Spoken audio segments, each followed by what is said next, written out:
बाबर आजम की फॉर्म का अभी भी वापस ना आना, किताबी प्लेयर की किताब खुलने से पहले ठप हो जाना, इमाम उल हक और शान बॉल का अपनी शक्तियां दिखाना जो धीरे धीरे साउथ अफ्रीका बॉलिंग को खा गई। बहुत ही बेहतरीन किस्म की बैटिंग इन दोनों की। फिर छोटे डॉन की छोटी सी शॉट खेलकर बॉलर के हाथों आउट हो जाना। फिर रिजवान और आधा जी का अपने दम पे आकर देश को बचाना और पाकिस्तान को पहले दिन के एंड होने तक 300 पार कराना। वाह रिजवाना मेरी जाना, देखिए जी तारीफ तो करनी पड़ेगी। पिन विकेट जहाँ पे 100 बनना मुश्किल होता है वहां पे पाकिस्तान 300 क्रॉस कर गया है पहले दिन के एंड में। इस हिसाब से तो देखा जाए तो पहला दिन पाकिस्तान के नाम है। आधा जी और रिजवान भाई दोनों नॉट आउट क्रीज के ऊपर मौजूद हैं। बाबर के फैंस के लिए बुरी खबरें, तो ये डाउनफॉल है कि रुकने का नाम नहीं ले रहा। उसके जो 23 रन है वो अब हमें थोड़े लगते हैं क्योंकि उससे हमारा गुजारा नहीं होने वाला भाई। बाबर इस तरह का बैट्समैन नहीं है कि वो 20-30 बनाकर चला जाए, वो उससे हमें एक्सपेक्टेशन ज्यादा होती हैं क्योंकि उसने पाकिस्तान के लिए ज्यादा सर्व किया है पहले। आप यकीन करो जब शान बॉल आउट हुआ है ना तो लोग इस तरह शोर मचा रहे थे। वो शान मसूद बेचारा लोगों की तरफ इधर उधर देखते जा रहा है कि यार मैं क्या युगांडा का प्लेयर हूँ या ये ऑडियंस क्या, ये साउथ अफ्रीका के इतने फैंस आ गए, ये इतना रौला किस लिए भाई। उसको फिर रियलाइज हुआ भाई मैं आउट हुआ हूँ तो बाबर ने आना है इसलिए लोग शोर मचा रहे हैं। तो फैंस तो बहुत आए हुए थे बेचारे के, लेकिन बस उसका बल्ला फिर भी नहीं चलाया। सबसे पहले तो जब हमारे किताबी प्लेयर को रबाड़ा ने LBW आउट किया, उस बेचारे की किताब खुलने से पहले ही बंद कर दी। पता नहीं इसकी किताब कब खुलेगी। यही है, सुनते आ रहे हैं किताबी प्लेयर है, स्टाइलिश प्लेयर है। अब इसकी बैटिंग स्टाइल अच्छा है तो हमें अच्छी भी लगती है, लेकिन वो स्टाइल क्या हमने 1-2 मिनट ही देखना होता है। मुझे तो यही डर लग रहा है कहीं इसकी फॉर्म की किताब तब ना खुले जब हमारी जिंदगी की किताब ठप हो जाए। ये आउट हुआ लेकिन इमाम उल हक और शान बॉल बहुत जबरदस्त बैटिंग की है इन्होंने। एक चीज मैं जरूर यहाँ पे मेंशन करता चलूं कि बिल्कुल लग रहा है कि स्पिन विकेट है और पहले बैटिंग करने का फायदा यही होता है कि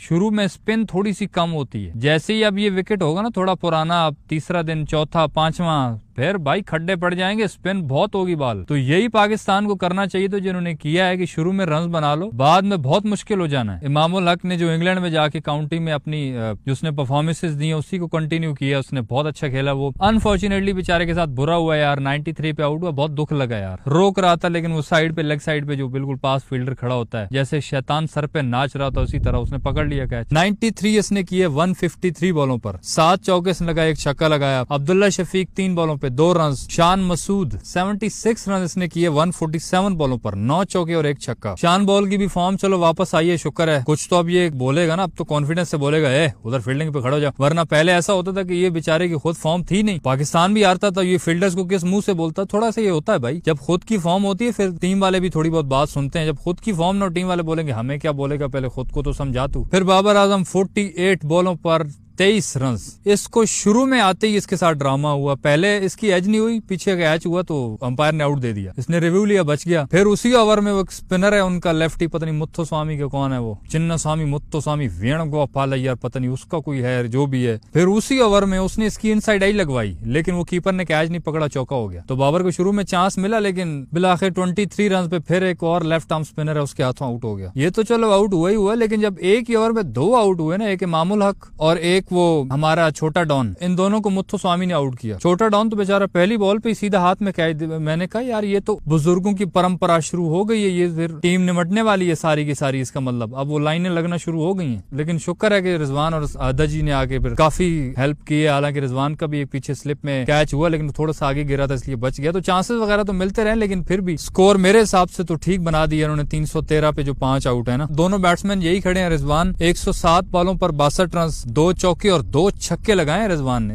देखिए अल्हम्दुलिल्लाह मानना तो पड़ेगा, कौन कहते रिजवान छिक्का नहीं मार सकता। अब देखिए 2 छिक्के जो मैंने मारे हैं और मैंने जो 50 करने के बाद दोनों हाथ ऊपर उठाए हैं, वो पुरानी सेलिब्रेशन मेरी बंदी तो है। अल्हम्दुलिल्लाह कप्तान है मेरी जाना आ गए, मैं आ गया हूँ। अब टीम को ऊपर उठना पड़ेगा। अब टीम को लेके चल तो रहा था, पता नहीं आज क्या होता है। सलमान आदा जी अब 52 पे खड़ा है, नॉट आउट, ये भी 83 बॉलों पर 2 चौके 1 छक्के के साथ। पीछे हमारे पास बैट्समैन कोई नहीं, एक नुमान अली है, वो बैटिंग थोड़ी बहुत कर लेता है। हाँ, एक हमारे पास प्रीमियम और राउंडर पड़ा है शाहीन अफरीदी। हसन अली भी थोड़ी बहुत मार लेता है कोई ना कोई छक्का चौका, और साजिद खान भी है। एक आसिफ अफरीदी को मुझे लगा था शायद खिलाएंगे, उसकी हाइप तो बड़ी बनी थी लेकिन उसको खिलाया नहीं। अगर स्पिन विकेट है तो फिर 3 स्पिनर्स होने चाहिए थे। चलो बहरहाल मेरे हिसाब से जिस तरह की बाद में स्पिन विकेट हो जानी है ना, तो पाकिस्तानियों को आज ही स्कोर जो जितना कितना हो सकता है स्कोर और खींच ले, क्योंकि बाद में हो सकता है वारी मिले भी तो बैटिंग चले ना चले। बहरहाल आपको क्या लगता है, साउथ अफ्रीका क्या जालिम किस्म का कमबैक करने वाला है और क्या वो वाकई में स्कोर बनाएंगे हमारी पिचेस के ऊपर, टर्निंग पिचेस पे? जो भी राय हो कमेंट्स में बताना। जाना। इस वीडियो में इतना ही। सही लगे तो भाई लाइक कर देना, यूट्यूब चैनल छक्का मार को सब्सक्राइब करके साथ घंटी को टर्न करके ऑल पे क्लिक कर देना ताकि क्रिकेट की दिलचस्प वीडियोस आप तक पहुंचती रहें।